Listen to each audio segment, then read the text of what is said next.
탈복의 내용은 예수님께서 가르치신 첫 번째 설교이면서 매우 중요한 복이기 때문에 복이 뭔가를 설명하고 계신 게 아니고 예수님이 진짜로 복을 갖고 오셨습니다.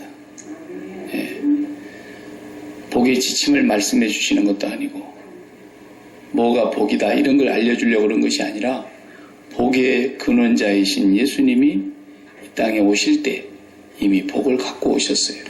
예.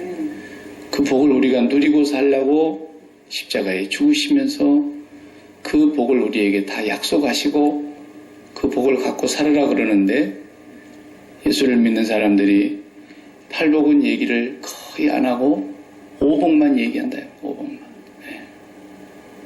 병 나섰다는 얘기, 자식 출세한 얘기, 사업 성공한 얘기, 뭐 하여튼 전부 세상에 오복만이에요. 네. 이빨이 갑자기 금이빨이 됐다는 뭐 얘기. 오죽하면 할 일이 없어서 그런 소리는 하고 자빠졌겠어요. 네. 이빨이 금이빨이 됐으면 뭐 어떡하잔 말이에요. 네. 뭐 아말감으로 변해 있었다는 이딴 소리는 하고 말이죠. 참, 주님도 기가 막히실 거예요. 네. 네. 그렇지 않습니까? 첫 번째 복이 무엇보다도 중요하니까 복은 천국입니다. 네.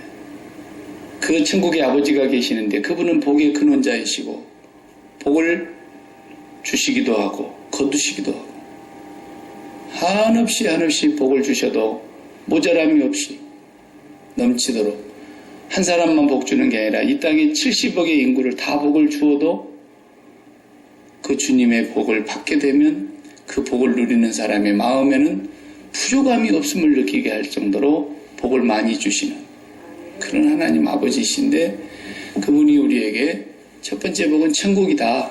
천국이다. 그래서 심령이 가난한 자가 받는다. 네.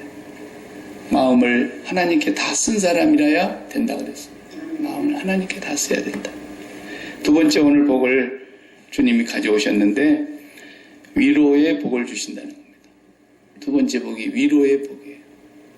앞번에 찬송 부를 때 주님이 손을 잡고 계신다.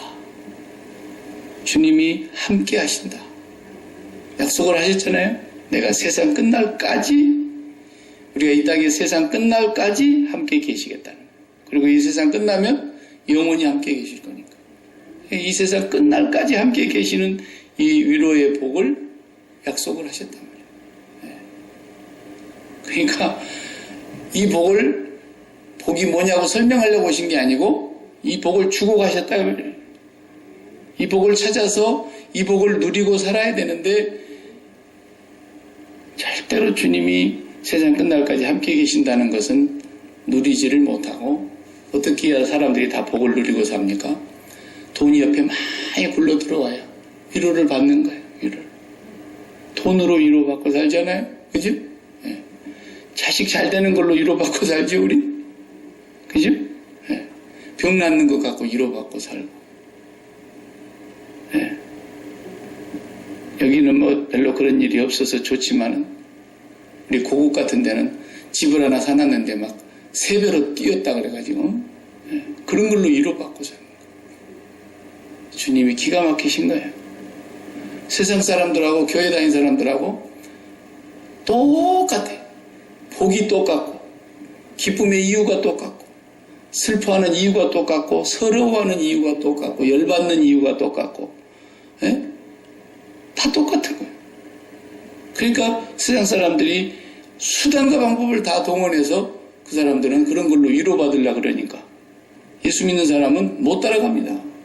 우리도 그 사람들보다 더 악해야만 이기는데 더 죄지어야만 이기는데 우리는 또 양심은 있어 그렇게 못하잖아요. 그에게 위로받지도 못할 것을 그렇게 하고 있는 거예요. 진급해야 위로받고. 우리 처남이 군대에서 생활할 때 이제 대대장에서 대령으로 진급을 해야 되는데 그때 한국에서는 솔직히 말해서 뭐 그냥 대령 줍니까? 집 한 채 살 돈 갖다 줘야 됩니다. 그래서 내가 그 짓거리 하지 말고 집이나 하나 사놓으라 그랬어요. 그리고 깨끗이 옷 벗어버려요. 그까지 그 무슨 그게 대수라고 그 똥포다리 싸다 주고 그럽니까? 옷 벗어버렸어요. 대령 한 달면 망합니까? 그냥 절대 그런 것에 사람들이 위로받고 살라고. 이런 것으로 위로받고 사는 사람들은 제가 선언하고 예언하는 것이 있는데 100% 예언하는 게 뭐냐? 한 번도 주님의 위로를 못 받습니다. 장담합니다. 손에 장을 짓습니다. 입술로는 하나님 위로받았다니 천만의 말씀입니다. 하나님은 절대로 그런 걸로 위로해 주시는 분이 아닙니다. 아니에요. 그런 걸 위로받았다 그러면은 세상 사람들이 위로를 더 받고 살잖아요. 위로가 뭔가를 알아야 애통이 무엇인지를 분명히 해주는 겁니다. 복이 뭔가를 알아야 돼. 위로가 뭐냐? 도대체 복 중에 위로가 그런 게 복이 되냐 말이야. 사람들은 그렇게 생각할 수 있겠죠. 그러나 주님은 두 번째 복이 위로라는 거예요. 첫 번째는 천국이고 두 번째는 위로받는 거예요. 위로가 뭐길래? 위로라는 말씀을 할 때 주님이 쓰시는 이 단어의 내용은 파라클레오라는 단어를 썼어요. 위로를 받을 것이요. 파라클레오를 받을 것이요. 파라클레오라는 단어는 두 개의 글자가 붙어서 생긴 말이에요.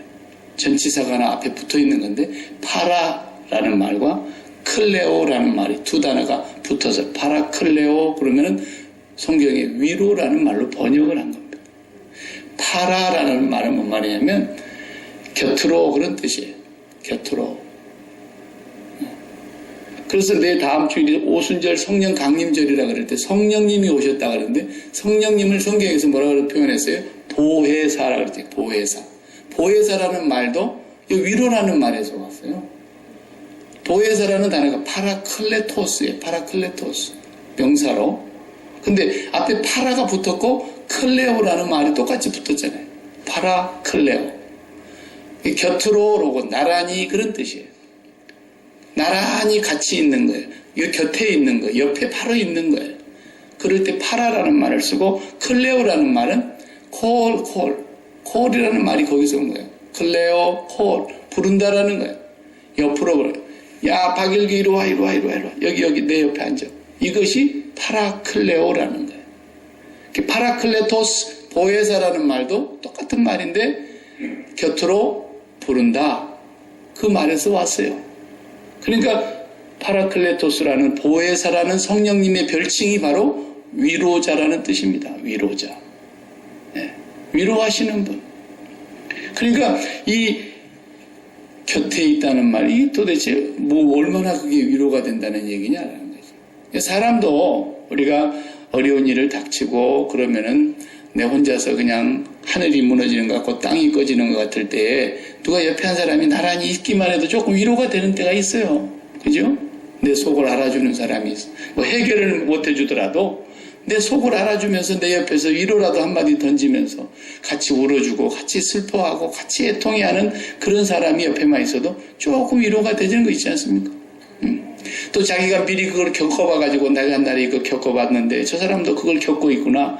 먼저 겪은 사람이 거기서 일어나서 내가 옛날에 이런 일을 똑같이 겪어봤는데 그러면서 와서 위로해 줄 때에 그 위로가 되는 거예요.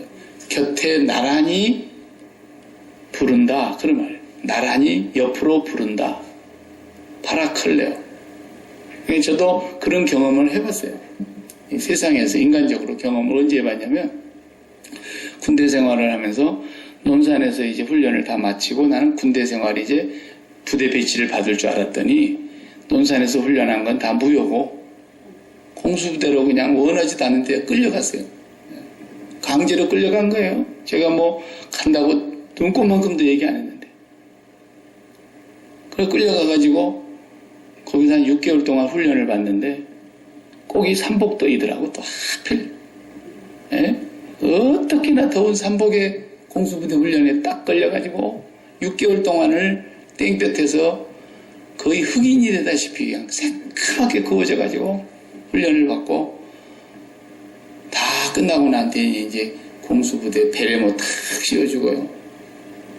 그리고 휴가를 보내주고 휴가에서 딱 돌아오니까 이제 군대 생활을 자기 살림할 대로 부대로 배치를 해주는데 제가 삼공수에 들어갔어요.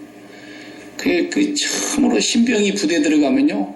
달달달달 달달 떱니다. 어쨌거나 그래도 군기 잡힌 척이라도 해야 되잖아요. 예, 군인 흉내라도 내야 되니까. 나이가 26살에 군대를 갔는데, 20살짜리도 와 있고, 22살짜리도 와 있고, 23살짜리도 있고, 이러니까 전부 나이로는 내 미치지만 내가 제일 쫄병인 거예요. 그 가고 신고를 하는데, 앞에 여기 고참들이 내무반에 쭉 잠자는 내무반에 앉아있는데, 한 명도 얼굴이 안 보여요. 얼마나 내가 어렸더니. 그리고 인사를 하고, 신고합니다! 그러고 신고를 크게 하고 났더니, 말이 떨어지기가 무섭게 그냥 노래 일발 장전. 그래. 노래했죠, 노래를 내가 한 곡을 찬송가를 잘 부르니까 목소리는 괜찮아요. 근데 얼마나 훈련할 때 목을 세게 써놨던지 목이 다 쉬어가지고 노래는 안 나오는데 한 곡 딱 뽑았습니다. 그러니까, 저건 노래 잘하네. 한 번 더 그러더라고. 그래서 두 번째 부르면 또 잘 부른다고 또 시킬 것 같고 계속 시킬 것 같아서 두 번째는 그냥 384장 그때 4주를 가까이 그걸 4주를 가까이 다 부르니까 욕으로 훌륭한 욕을 하죠 군대에서. 네. 그 도구 들어가는 거요 그만하라 그러더라고. 그래서 내가 그만하려고 찬송가 불렀는데 그게 딱 그만하고 나서 그 다음에 막 하는 거예요. 내가 나이를 많이 먹었는지 쟤들이 알 게 뭐예요? 군대는 나이 성과 상관없잖아요. 알지도 못하고 또. 근데 누가 저기서 야 일귀 아니야? 그러면서 나를 부르는 거예요. 이야 아직 얼굴이 눈에도 들어오지도 않는데 누가 저 아래서 내 이름을 불러요. 이야 눈을 뜨고 정신을 차려갖고 소리 나는 데를 쳐다보니까 내 초등학교 우리 동네 동창생이 거기 앉아있는 거예요. 그 내말에서 제일 고참이야. 최고 고참. 이리 와. 야, 니 어쩐 일이냐? 이리 와. 내가 머뭇거리고 있으니까, 이리 오라고, 빨리. 이리 오라고. 그게 위로입니다. 파라클레오. 이리 와, 내 옆으로. 그리고 딱 한마디 하더라고. 지금부터 박일규 손대는 놈 있으면 나한테 죽어. 근데 군대생활 완전 그때부터 그냥 인생 펴져버렸어요. 그리고는 내가 군대생활 쫄병 끝나버렸어. 쫄병 끝나버렸어. 이야, 그게 파라클레오라는 단어입니다, 여러분. 근데 누가 그렇게 말씀하신다고요? 천지를 창조하신 전능하신 우리 하나님 아버지가 이리 와, 내 옆에 이래버린다는 거예요. 그럼 끝이야, 그냥, 그게. 예. 근데 그것이 실감이 안 나느냐, 나느냐 차이거든요. 근데 실감이 안 나는 경우는 왜 안 날까요? 예수를 안 믿어서 안 나는 사람이 있고, 예수 안 믿는 사람은 그런 실감 못 하죠. 죽어다 깨어나도. 예수를 믿는다는데도 실감을 못 하는 사람들은 왜 그럴까요? 전부 옆에 팔짱 끼고 옆에 나란히 있는 것이 하나님이 아니에요. 돈이에요.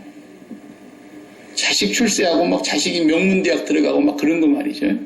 그런 것으로 위로를 받으려고 하는 사람들은 예수를 백날 믿어도 절대로 하나님이 실감이 안 납니다. 위로를 받을 수가 없어요. 네. 돈이 막 몰려 들어와야 위로를 받는 사람. 이런 사람은 위로가 다른 것으로는 안 됩니다. 권력을 꼭 쥐어야만이 위로를 받는 사람. 그런 사람은 절대로 교회를 다녀도 하나님은 위로의 하나님 절대로 귓가에 들리지가 않아요. 실감이 안 나요. 그러니까 옆에다가 딴 것을 끼고 사는 거죠. 하나님께서 항상 너는 그거 먹고 떨어져.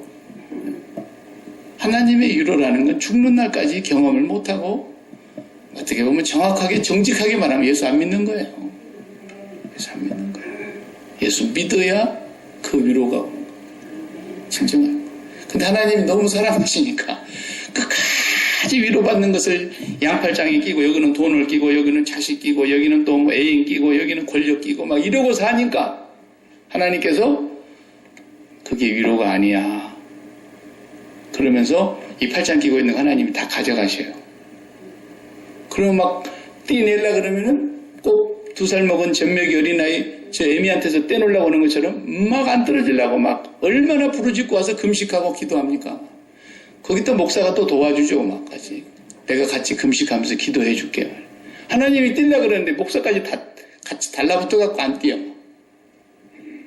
하나님이 떼려고 그러는 거예요. 지금 저 떼려고 그러는 거예요.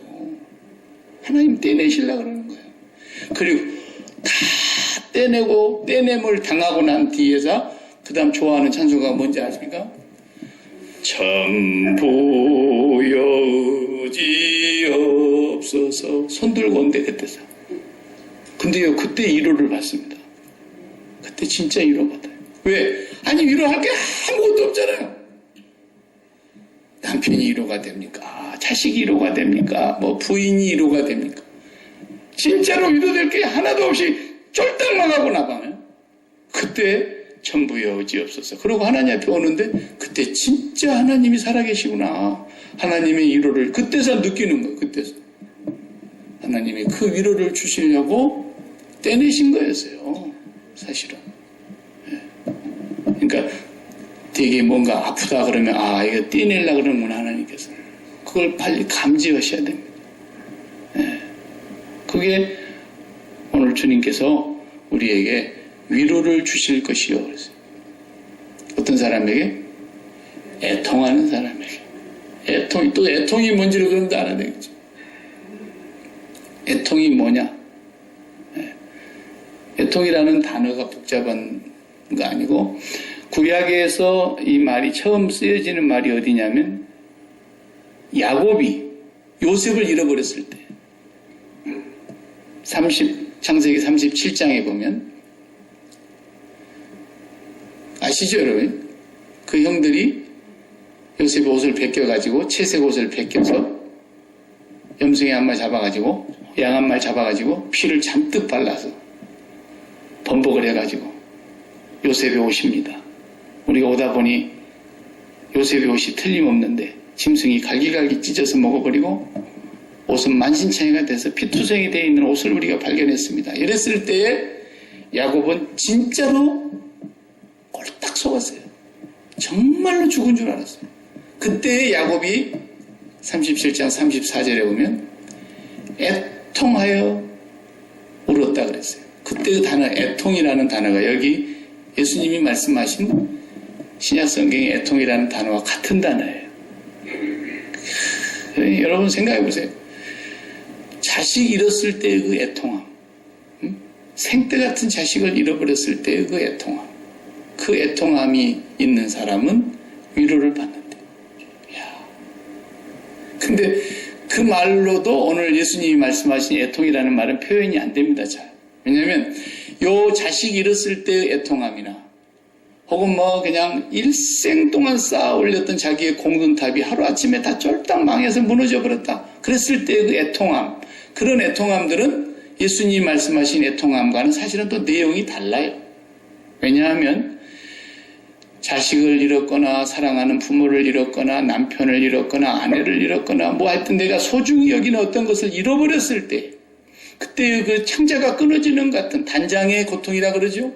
창자가 끊어지는 것 같은 그 고통은 내가 애통하는 것이 아니고 애통에 사로잡힌 거예요. 그죠? 예, 이 정도 지금 내가 어려움을 당했는데 이제부터는 내가 애통해야 돼. 그래갖고 애통한 사람이 있습니까? 애통 안 하려고 해도 막 애통이 쏟아지는 거예요. 애통이 나를 완전히 사로잡아 버리는 거예요. 그런 애통이 아니고 오늘 예수님께서 말씀하신 애통하는 자는 이런 말의 뜻은 능동형이에요. 능동형. 문법적으로 보면 내가 애통해야 되는 거예요. 애통에게 사로잡히는 게 아니에요. 막 슬픈 일을 당해가지고 망해가지고 다 죽게 생겨가지고 기가 막힌 일을 들어가지고 내가 애통하지 않을 수 없어서 창자가 끊어지는 것 같은 애통에 사로잡혀 있는 애통이 아니고 내가 애통하는 거라니까요. 능동적으로 내가 애통하는 거예요. 내 스스로 애통하는 거예요. 그러니까 예수님이 애통하신다고 하는 이 애통은 지금 단어는 물론 요셉을 잃어버렸을 때 그 애통함의 단어지만 오늘 본문에서 말하고자 하는 그 뜻은 내가 애통하는 능동적인 애통함을 가진 사람만이 하나님이 곁으로 부른다. 아니면 하나님이 곁으로 오신다. 그런 뜻이에요. 네. 여러분이 진짜 위로를 받으려면은 그런 위로를 받으려면은 우리가 날마다 뭐 하나씩 뭐 죽 없어지고 나가 떨어지고 그래가지고 애통한다 그러면 저와 여러분이 어떻게 살겠어요?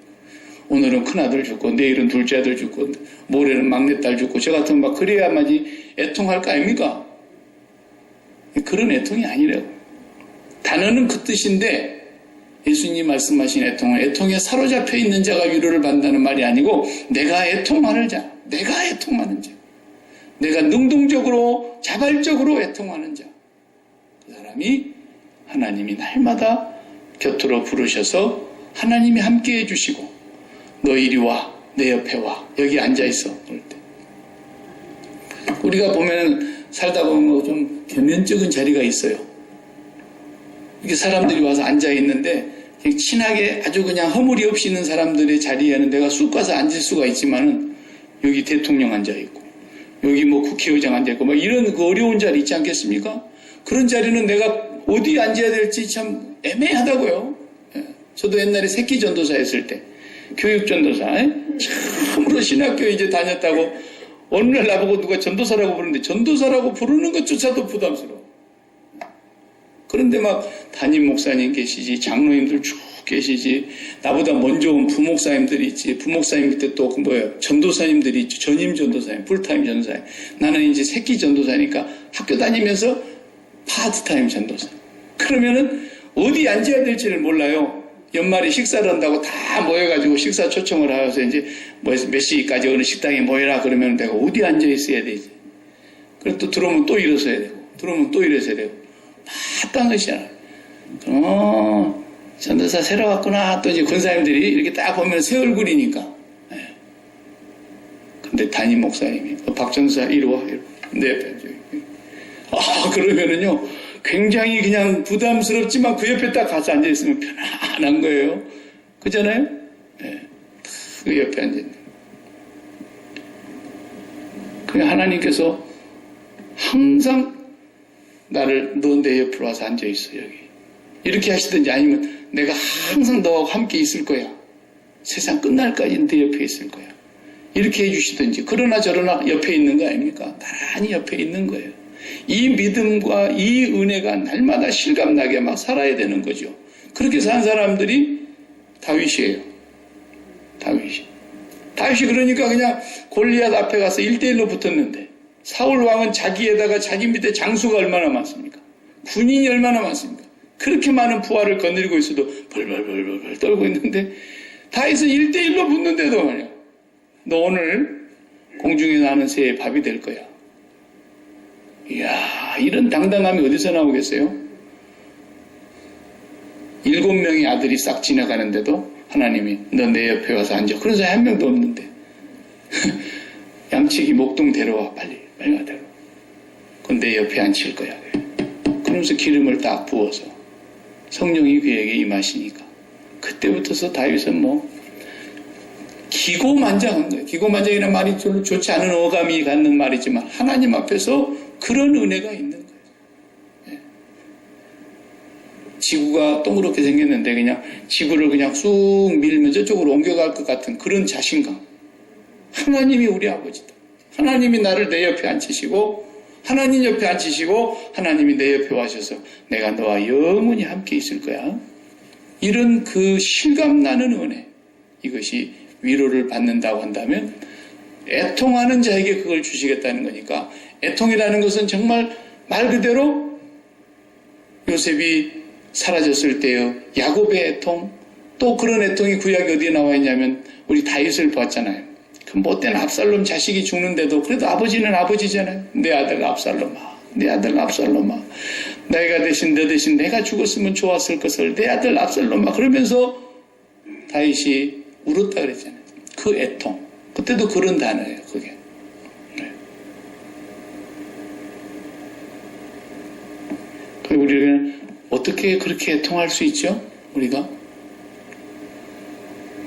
배우도 아니고 말이지. 나는 그 가끔 드라마 보다가 탤런트들이 말이야. 이야 콧물 눈물 흘리면서 막 진짜로 우는 거예요. 막 몰입해가지고 배우는 배우예요. 아무나 먹고 사는 게 아니에요. 배우는.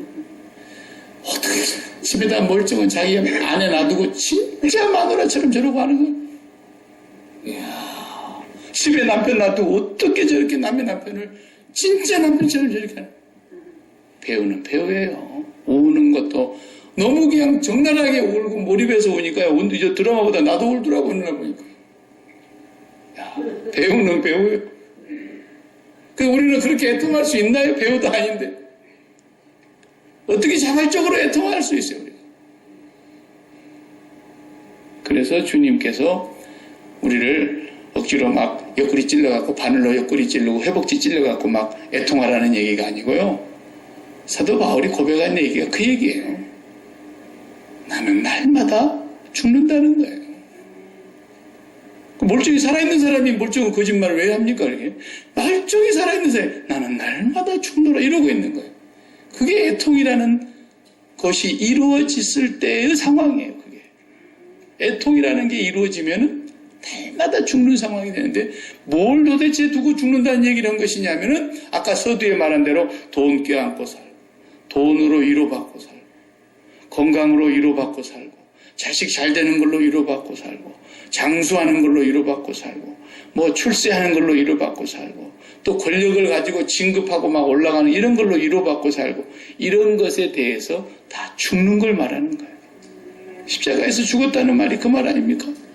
내가 지금까지 위로를 받았던 모든 위로 나에게 서포트 됐던 거 그것이 또 물건이든 사건이든 사람이든 나를 서포트하는 그 모든 것으로 위로를 받았다고 한다면 지금까지 그런 것으로 위로받았던 삶이 완전히 십자가와 함께 그리스도와 함께 죽는 거예요.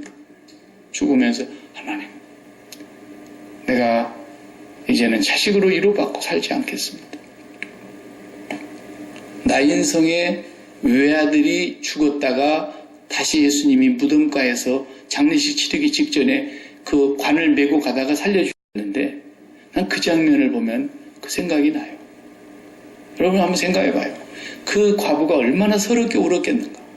그 과부의 애통함이라는 건 남편을 먼저 잃었지만 그래도 아들 하나 그거 키우면서 이 사람이 그 아들을 남편이 돌아가셨을 때 아이가 뭐 1살 배기였는지 알 수는 없지만 가령 1살 배기였다 해봅시다. 그러면 남편이 돌아가셨어도 남편의 형상이라고 할 수 있는 아들 하나가 여기 있는데 이 어머니가 허리가 끊어지게 아프고 다리가 천근만근 무겁고 그래도 그걸 이기고 일어날 수 있는 힘이 무엇 때문이에요? 자식 때문인 거예요. 요거 살려야 되니까. 내가 이 살아있게 만드는 나의 힘을 주는 게 이 자식이기 때문에 그 자식을 살리기 위해서 자기는 오늘 또 사는 거예요. 온몸이 끊어지게 아프고 힘들어도. 그렇게 해서 키워가지고 한 20살까지 키웠다고 해봅시다. 성년이 돼서 장가 드릴 나이가 됐는데 이제 또 죽었어요. 이야, 이런 일을 당한 그 홀어머니의 애통함이라는 건 그걸 어떻게 우리가 말로 형용할 수가 있겠습니까? 그런데 관으로 메고 가는데 어미가 슬피 울면서 따라가는데 저 위에서 내려오는 예수님의 행렬과 마주치게 되고 예수님께서 그 관에서 청년을 이렇게 세워버린단 말이에요.